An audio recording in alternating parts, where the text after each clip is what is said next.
चश्मा उतारी के कझा कहतर अही से हमारा कहतर मंगनी के भाई महंगी के हमरा गा पछा तू हाँ कहतर लोगवा के दिल धड़कत जाए हता जोबान करत ऐसन हो रकत ओढ़नी सरकत जाए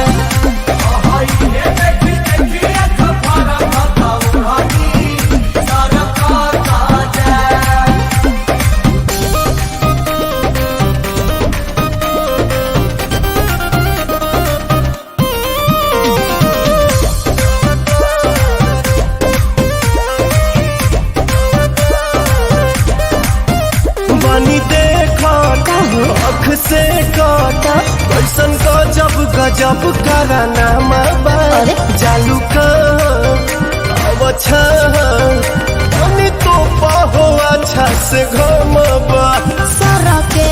तो लागे लाजे रामा दिहलस दरजिया लाजे रामा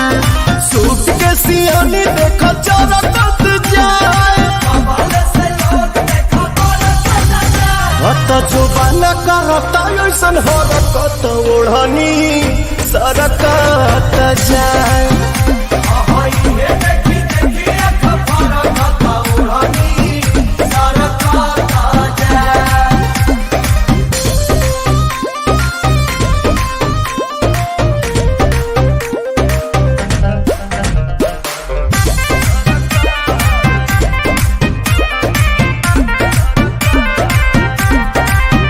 तोहर साइज